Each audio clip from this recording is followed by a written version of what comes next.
আমার চোখের সামনে মারছে, আমার চোখের সামনে। তো আমরা সরিষা খেতে মলম দিতেছি চোখের ভিতর, আমার জামাই সরিষার মলম দিচ্ছে হুন্ডা দিয়ে।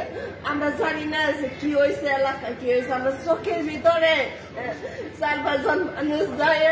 তারপরে হয়েছে বললাম সবটা আমাকে পাড়ারি যাইয়া কইতাছে চেটা মেটা সব লাঠি, তারপরে আতুরি, তাদের যে এসএস এর পাইপ লইয়া লাঠি মিঠি নিয়ে তারপরে জানাচ্ছে একটু ফাঁকতে ফাঁকতে জানাচ্ছে। আমার জামাই জানাচ্ছে আমার মুখ কি হয়েছে, আমার জামাই কয় কি হয়েছে, আমার মুখ কি হয়েছে, কয় কি কিছু কয় না, কিছু কয় না। আমার জামাই এই দুধ দেওয়া যায় 4-5 জনে ঘেরাও করে। তারপরে এলাম আমার জামাই আমার চোখের সামনে চোখ মুখ উঠে লাইছে।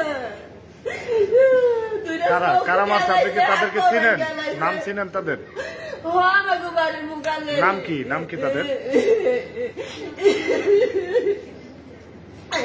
একটা আফসান, একটা আফসান, একটা হয়েছে আসাদ, একটা হয়েছে আসাদের পোলা, আর একটা হয়েছে মনির। আর এলাম আর পাশে 2 জন ছিল, ওরাও সাথে। এটা কয়টার সময় হয়েছে ঘটনাটা? নামাজের পরে। কেন মারছে আমরা চাই না। ওই দেশ নিয়েছে এই একটা হাউজিং আকশিনগরের লগে এলাকার মানুষের লগে খাইছে, সেগুলা নিয়ে করে খালি এলাম। আমার জামাই চোখে কাম করতেছে, সেগুলো আমি আগে চলিতেছিল। এখন আমি কোনো জায়গায় যাইতে দিই না, অনেক কয়েক বছর ধরে এলাম এলাম ইয়ে যায় না, কোনো বেজাল বুজালে যায় না, কোনো চুপ করে আমি কইছি কাম কাজ করে খা। আমার জামাই শস্যের মলম দিতেছিল।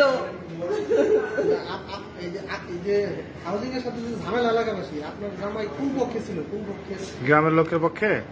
আমার জামাই কোন পক্ষে ছিল না, গ্রামের লোকের। আমি কইছি তোর হাউজিং ও যা লাগবো না, তোর ইয়েও যা লাগবো না, ওই দেশের পক্ষে যা লাগবো না। তুই সাধারণ মানুষের মতো কাম করে খা। আমার জামাই 12 বছর মেম্বার ছিল। আচ্ছা, আপনার নাম কি?